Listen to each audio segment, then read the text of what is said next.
This is Judaism Unbound, episode 50, Bending the Arc. Welcome back, everyone. I'm Dan Liebenson. And I'm Lex Rofus. And we're here today for the second episode of our three-part series on the beginning of the Donald Trump administration and its impact on the present and future of American Judaism. We're joined today by Rabbi Jason Kimelman-Block, the director of Bend the Arc Jewish Action, an organization that is the advocacy and political arm of Bend the Arc, which is a major progressive Jewish organization operating in the Jewish community. Its name is inspired by the famous Martin Luther King Jr. quote, "The arc of the moral universe is long, but it bends toward justice."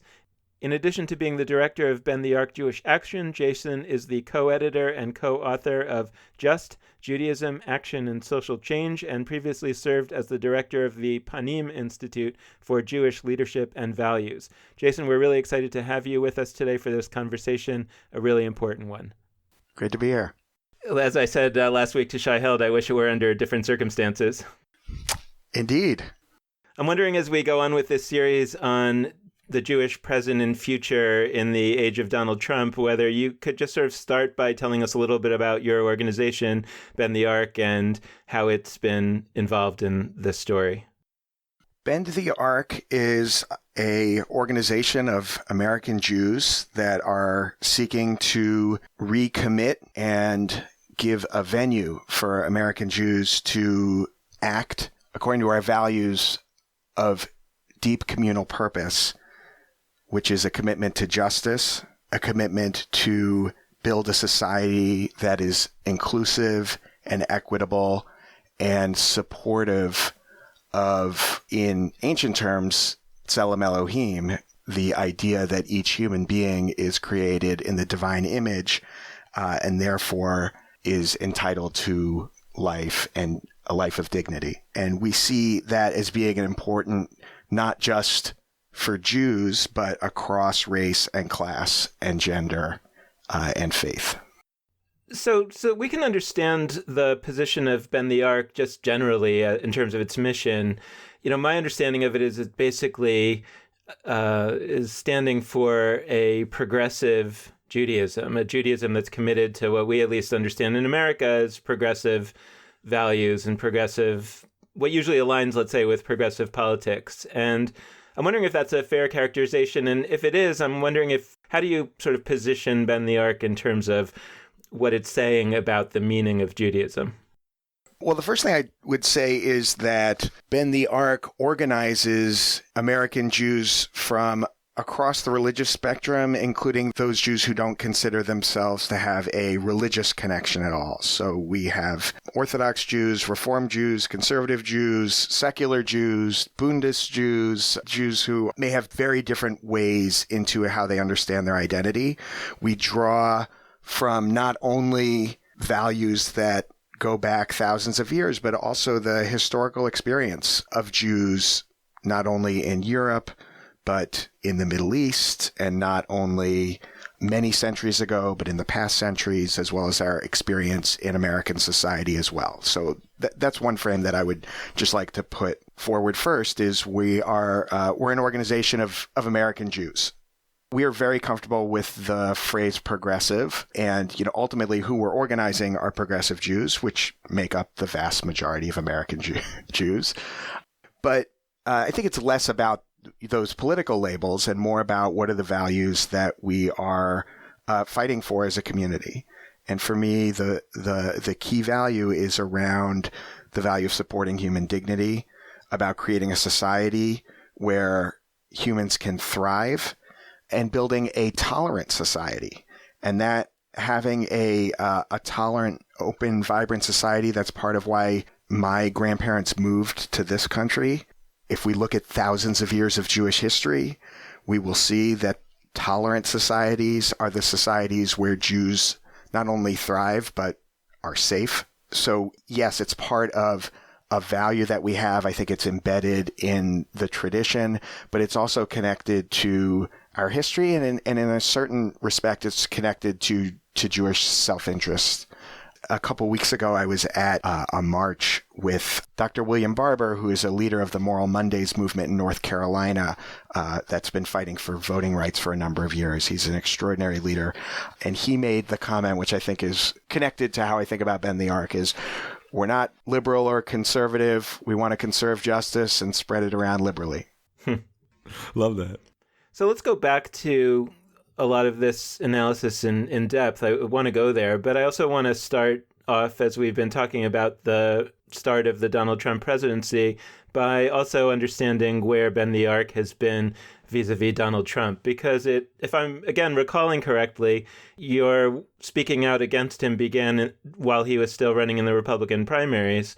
And there was particularly a slogan that you had on your materials, this idea that we've seen this before, and that you were particularly looking at Donald Trump as different from the other Republican candidates for the presidency during the primaries.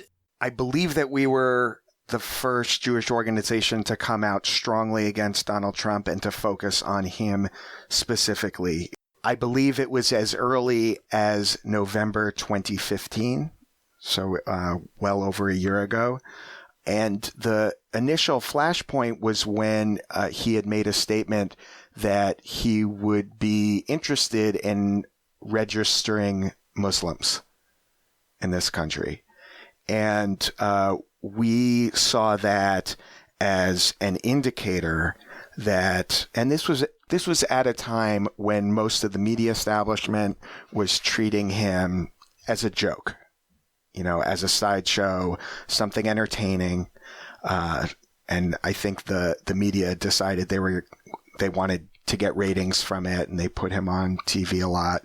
And we saw this as an indicator that he had aspirations to be a demagogue. And the more we saw kind of classic signs of what it means to be a demagogue, to take the most vulnerable members of society, target them, speak to a larger population's often legitimate grievances, and say, this vulnerable minority, whether it's undocumented immigrants, whether it's Muslims, those are the reasons for your problems. And if you elect me as a strong leader, I will make your lives better. That sent off, I think, many, many Jews' antennas in the air. And it was at that time, I think the day that came out, we put out a statement that essentially said, registering a group based on their religion, Jews have seen that before, and we know that it doesn't end well. And there was a lot of internal debate as to whether we should go that far, because there's an unwritten rule, I think, in politics, as well as certainly in the Jewish community, that you just don't invoke. To be clear, we didn't call him a Nazi. We didn't say he was planning genocide, but we knew what we were invoking. We didn't do it lightly, but we thought that the historical resonance was strong. That night, Rachel Maddow read that statement on her show. So we knew that that phrase, we've seen this before, had strong resonance. And that became the hashtag and the overarching theme for our campaign to defeat Donald Trump. And the way I thought about it, the way we thought about it, it wasn't just about, we've seen this before with Jews in Europe.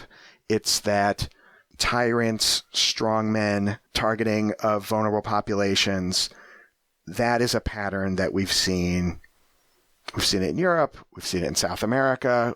We've seen it in this country in varying degrees. And that's the historical cycle that we are afraid is being repeated. What I'm struggling with, though, is also this element that it seems like for most Jews, it seems like if they know our history, they're very comfortable talking about the destruction of the Second Temple or the Spanish Inquisition. And if you made analogies to that, they would be like, oh, yeah, that's fine. Whereas if you make any kind of analogy to the Holocaust, people go up in arms. And Of course, we understand that because it's more recent. It's in the memory of our own people that are still alive today. But at the same time, part of me also feels like it doesn't do honor to the great pain and terrible destruction of those earlier times in our history, slavery in Egypt, that we feel very comfortable talking about. And so it almost feels like by failing to be willing to think about the Holocaust and those experiences as a basis for thinking about things in our own day, that we're also actually not doing real justice and honor to all the people, all the Jews who suffered in many previous generations, because perhaps we're by implication saying that their pain wasn't as great, and therefore we can make analogies based on it. And somehow, I don't know, it just feels like we have to be able to look at our experience in the Holocaust and to say, yeah, whatever might be happening today in America or elsewhere is not as bad, but it's still bad, and we can therefore still learn from things that brought it about. Just because saying that Hitler engaged in certain types of behaviors that led to his rise, and Trump may be behaving in similar ways, doesn't necessarily mean that you're saying, and therefore Trump is going to become Hitler. It just says, and therefore Trump is acting like a demagogue and might potentially harm American democracy in terrible ways. And if I'm not allowed to talk about the Holocaust, what analogy am I allowed to use? Right. I mean, I think that's fair. I think that, look, when you're closer to the events, when you know people personally, whether it's people in your synagogue or your community or family members who experience them firsthand, you're going to relate to them differently than something you read about in a book that happened hundreds of years ago. I think there are a couple of things I'd like to say on this topic. One is, I think it was Elie Wiesel who talked about there are different lessons that we can draw from the Holocaust, and one which he lays out as the wrong lesson: the world is out to get Jews. We're on our own. Our only hope is to be as strong as possible because everyone else is against us. And another lesson is that this could happen anywhere to any vulnerable group of people, and we have a responsibility to ensure that that does not happen anywhere else to anyone. And so I think sometimes when we get into conversations about you're not allowed to invoke that historical analogy, it may be because we don't like the point that the person is invoking it to make. The other thing I would say is, and we've had these conversations a good amount internally, when we talk about historical resonance, there is a difference between fascism or a kind of fascism and genocide. And fascism doesn't automatically lead to genocide. There are many examples of fascism that did not, if you look at Mussolini, if you look at Franco. So I think part of the difficulty is when you're calling out something that may be a kind of proto-fascism, or that has those overtones where you mix autocracy with nationalism and militarism, you might want to call that out as a thing. That doesn't necessarily mean that you're saying that, like, there's a genocide about to happen. And so I think it's really important that we separate those terms. Yeah. So I have a question. I'm just looking, because we haven't quite said this either on this episode or in past episodes, but as somebody who has spent the last year plus working against some of the things that Donald Trump stands for and is continuing to do so over the next few years, can you articulate for us and for our listeners, what is it about this man, both about this man, Donald Trump, and some of the policies and ideas that he's pushed, that is particularly, unprecedented or worrisome for us? And that could be as a Jew, as a human being, as a rabbi, as a whatever element that is important to bring to this conversation. But that's the piece also where I just want to refine that question just a smidge, because I'm really curious about this question. Just as Lex asked it, but I just want to kind of really focus in on this question of what would be the difference if the policies that Donald Trump is trying to enact there was some other Republican that had won the presidency and was enacting a lot of those policies. Is the focus, or should the focus be primarily on Donald Trump as a person and the way that he has belittled so many different groups and the way that he has conducted himself versus a set of conservative or Republican policies that we don't like and that we think don't do honor to many other groups, but nevertheless are sort of within the mainstream of American political discourse? Here's how I would respond. I would say that the issue is not singularly about an individual. It is about a movement and a political approach that he now embodies and is the leader of. So the issue is more Trumpism than just this person. In terms of what is it that's so different and concerning, I think it is about the flouting and sometimes disdain of democratic norms of our society. What we've seen around an inability to accept the truth, insistence of repeating falsehoods over and over and over again is different than what we've seen in typical American politics before. There has been a strain of the Republican Party the last number of years that he has picked on and amplified and now brought to power. So it's not like he created it out of thin air, but he tripled down on it. And I already talked about the targeting of people. And it's not just, he says offensive things, which is, I think, how some people take it. It is about isolating and targeting entire groups of people. It is about admiration of power and a focus of power above ideology. That poll numbers, popularity, and the fact that you win is its own end in and of itself is different and dangerous.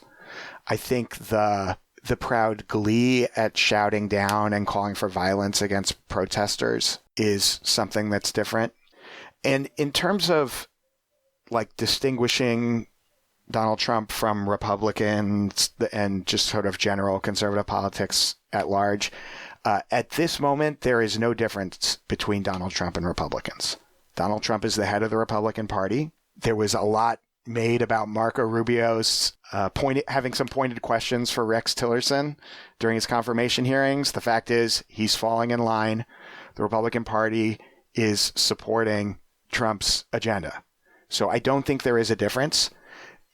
There are many conservatives who I would disagree with in terms of many policy issues, but who I think do have the Republic and the best interests of the country at heart.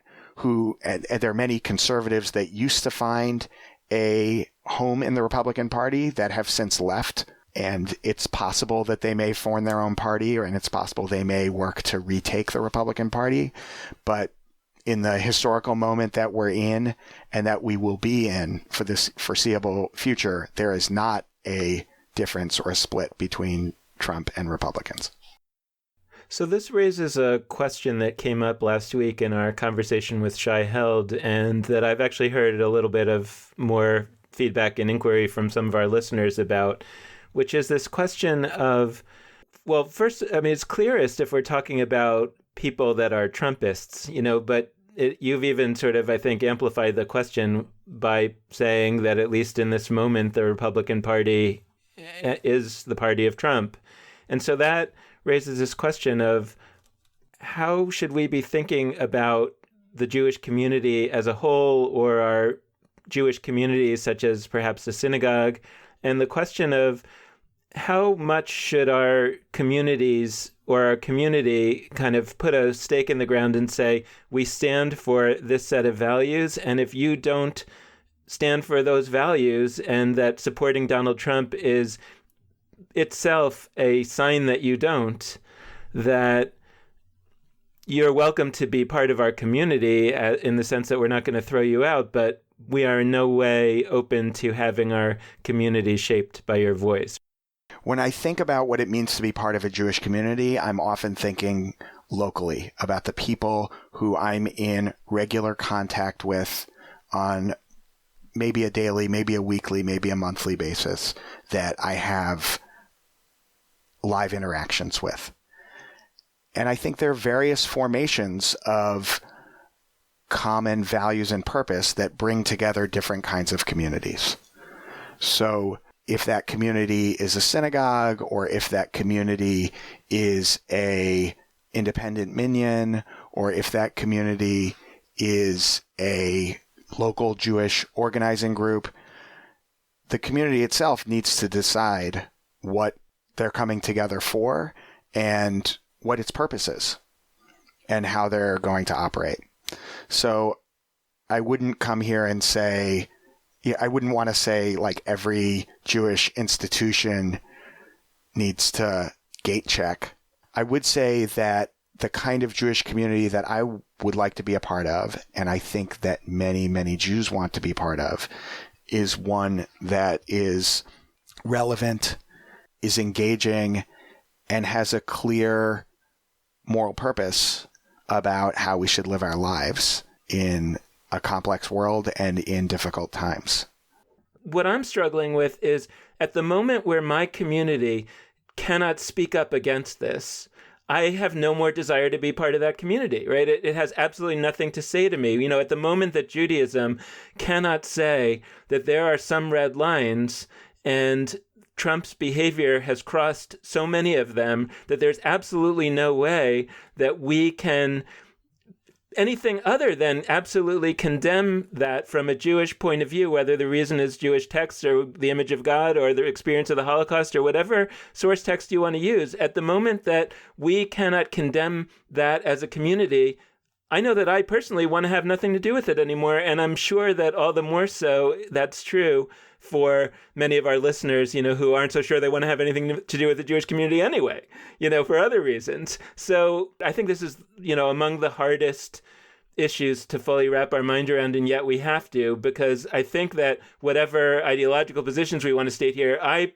predict, and we talked about this on our show before, that a lot of Jews are going to vote by exit from the Jewish community if the Jewish community does not find its voice, or if Jewish communities don't find their voice to really stand up and say, we as Jews cannot have anything to do with this and cannot do anything other than to condemn this, because otherwise, what's the point of Judaism? It's clear to me that that is a process that's already happening. I would like to push back on the idea that there is a Jewish community, the idea of the Jewish community with a capital T and a capital J.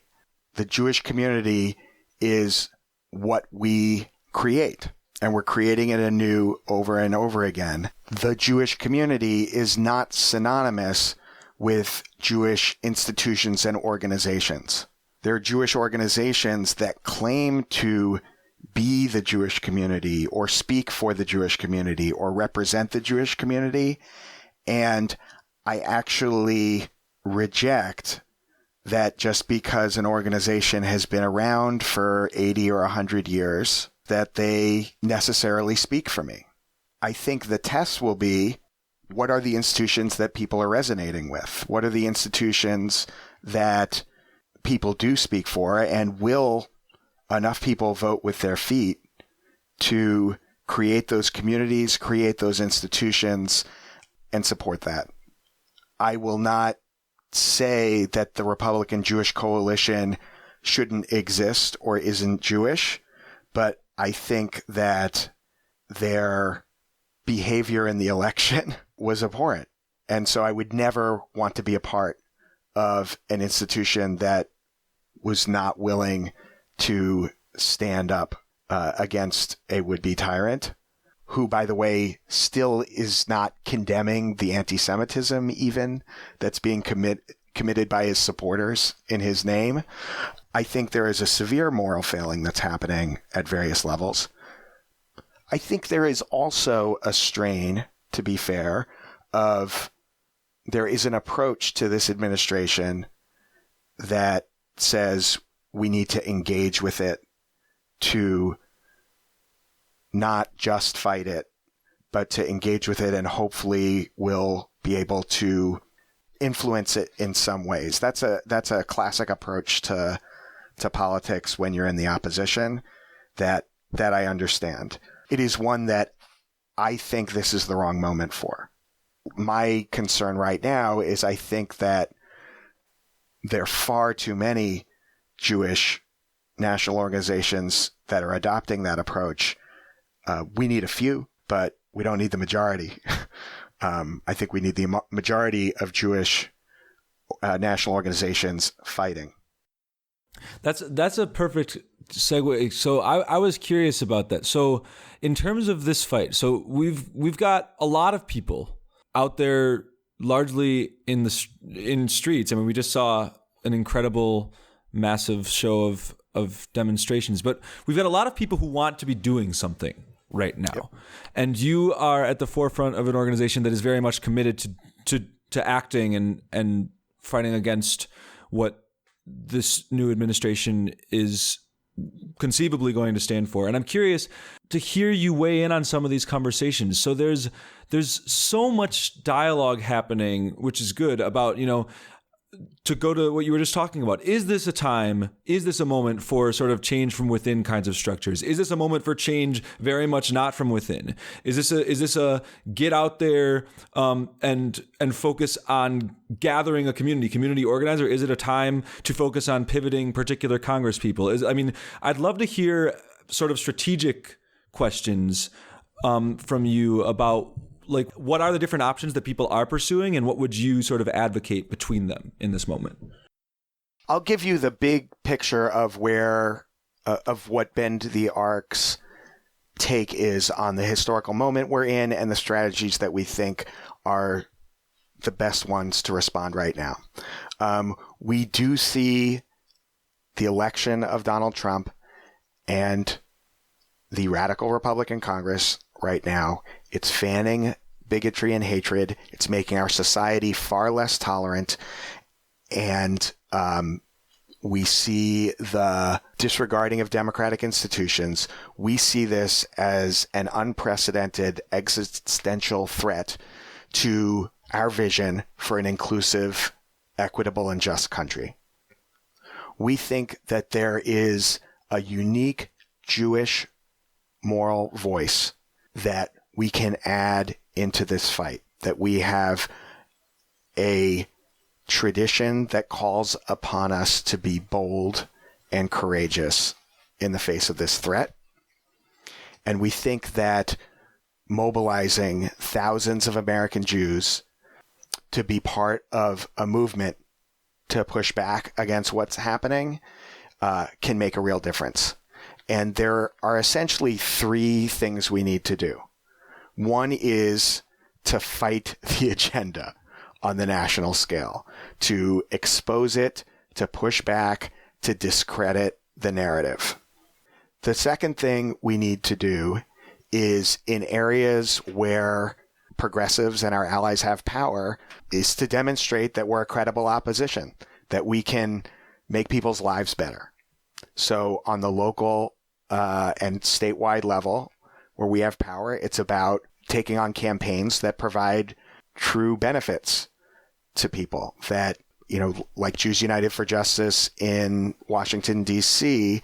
just led a successful campaign for paid medical and family leave in this country. So campaigns like that, campaigns like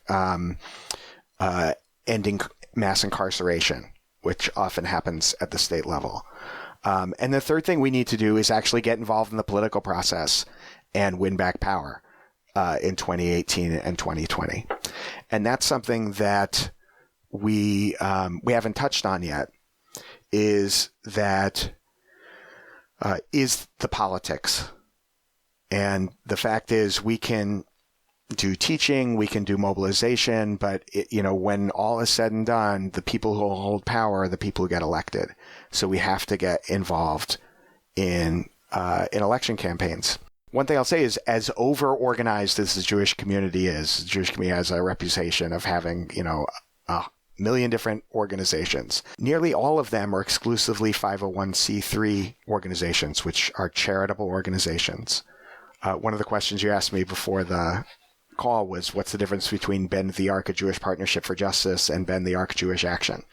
And the difference is that Bend the Ark Jewish Action is a 501c4, which is the part of the tax code, the category of organization that enables you to do, there is no limit to the direct advocacy and lobbying that you can do. And the Jewish community is actually not over-organized in that area. There are only about half a dozen Jewish C4s, and almost all of them are focused on Israel advocacy in one form or another. And while while we know the Jewish community is not a single Jew constituency, and there are Jewish organizations around hunger and the environment and many different topics that we all care about as being concerned citizens of this society, the way we organize our raw political power is almost exclusively around Israel advocacy. Shai Held talked last week sort of from a different angle. It was just after Martin Luther King Day, and he talked about how Martin Luther King has been domesticated by our memory of him, right? And his radicalness is not appreciated anymore.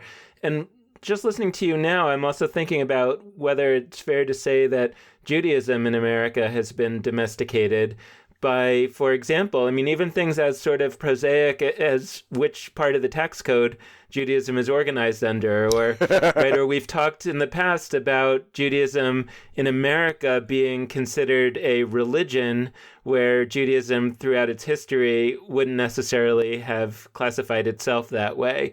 And when you're classified as a religion in America, that means you get certain benefits, which is also the case if you classify yourself as under 501c3 of the tax code. You get certain benefits, but you also have certain limitations.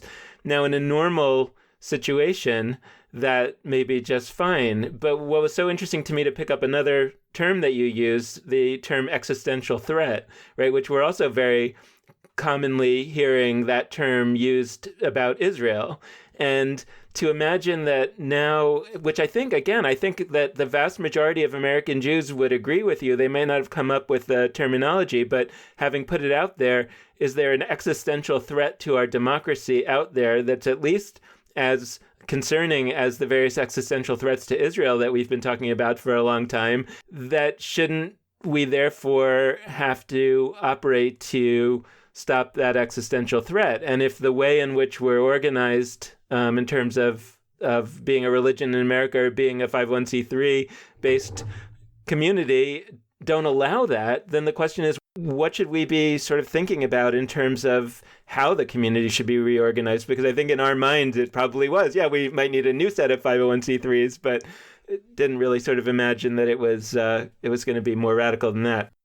First of all, you can do effective work as a 501c3.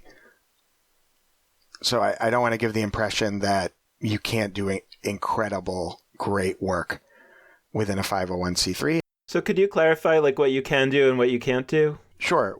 There is a limit to the amount of time that you can spend directly lobbying members of Congress. So you can do some lobbying, but there's a time limit to it. So when you're a 501c3, you have to carefully track that and make sure that your staff time doesn't go, or your resources don't go above a certain level. You're also on higher alert during election season. So while you can always talk about issues and can never talk about candidates, that's the general rule with 501c3s. In election season, sometimes the impression about candidates and issues can get conflated. So if you were to take out an ad, a full-page ad in the New York Times that said, please, that talked about the importance of voting according to your pro-choice values, everyone knows which candidate you're calling for, and you might not run afoul of the IRS in that situation, but most smart CEOs and CFOs would advise not to do that activity. So it means there's some limitation. We talked about this before a little. I forget who mentioned it, but about the limitations of 501c3 and the limitations of religion, of being a religion. For some people, at least my read on it, is that they segment sort of, these are my religious beliefs and these are my political beliefs. And those are separate boxes. And as somebody who's at the forefront of one of the leading organizations that definitely combines or blurs or packages those boxes somehow, I would love to hear just sort of maybe your pitch or your argument for what it is about religious values that can inform our politics, or maybe specifically Jewish values that can inform politics, and perhaps vice versa, how politics can inform our Judaism. I think the answer to my question relates back to something Dan said earlier, which is about there's been a domestication of Judaism in the United States. There has been a attempt to morph Judaism into a Protestant model of religion, that it happens in the pews in this building during these hours of the week. And I think what we're seeing these days, not just like in one organization, but I think generationally in the zeitgeist in general, is a rejection of that the way you pray and where you pray and if you pray, yeah, that's an aspect of Jewish life, but it is not the exclusive aspect. And all it takes is a quick read at the textual tradition itself, which touches on every aspect of your life, from your kitchen to your bedroom to societal structures at large. Many, many of those values and those institutions are what we would only describe as radical to the modern American ear. The idea that you own nothing, that all your wealth is not something you deserve or that you earned, but that all wealth belongs to God and is actually just on loan to you, is at the very least not what our current modern economy is structured on. The idea that Shabbat is a day of rest, not only for men and women, but for animals, that animals are entitled to rest, that is an equalizing that is not only radical in the ancient world, but radical today. So many of the Jews that I know, that I've seen their posts on Facebook, that I've seen them at the Women's March, and that see the existential threat that you described, that understand that there are many of our fellow Americans who don't see that existential threat, and that they want to act vigorously to defend our democracy from what they see as an existential threat. And whether they are Jewishly connected at present or not, that it's not the natural place to go to the Jewish community, or lowercase to Jewish communities, to find those who are with you in solidarity for that. And it's more than solidarity, right? It's the alarm of an existential threat, right? And I think it's helpful to use that language, because I think that a lot of Jews are familiar with what it looks like when the Jewish community is alarmed by an existential threat that it recognizes and that it thinks it can and has a duty to act upon, because that's how the whole Israel conversation has been framed for so long. So when you walk into a Jewish communal space and you don't sense that alarm and you don't sense that urgency and that organizing, I think you say, this apparently is not a place that recognizes this as an existential threat. And so then all of those Jews will go to the various extra Jewish organizations, whether it's the Women's March or whoever it may be, that actually does see the situation as this existential threat and that is organized to help them act on that basis. My question is whether Jewish life, not Jewish ideas, but Jewish organizations are at all going to be relevant in that story in the next few years ahead, with the exception of a few like Ben the Ark. And I don't know exactly, I don't really have a question here. I'm hoping you have an answer, because I just find it deeply troubling that, a lot of our show is about this disgruntled but optimistic approach that says, Jewish organizations aren't working so well, but Jewish material is still really great. And so people can mine that material and build new organizations. And over time, that's going to build some really great new organizations that are going to grow and become central. And eventually we'll have, a new version of Judaism that'll be wonderful, and they'll have more people involved than ever were before.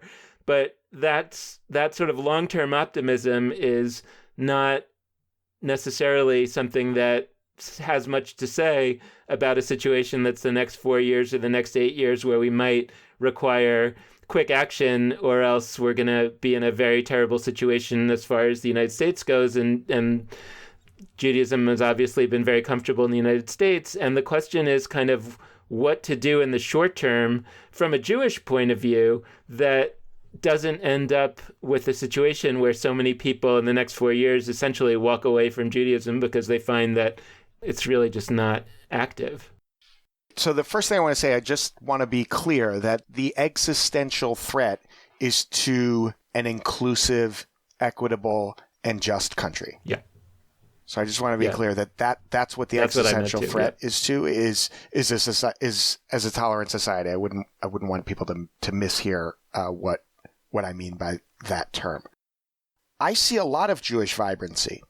I see people who are graduates of day schools, who are, deeply embedded in Jewish ideas, that are taking those values and ideas and creating new institutions and new configurations of American Jewish life that are vibrant and meaningful.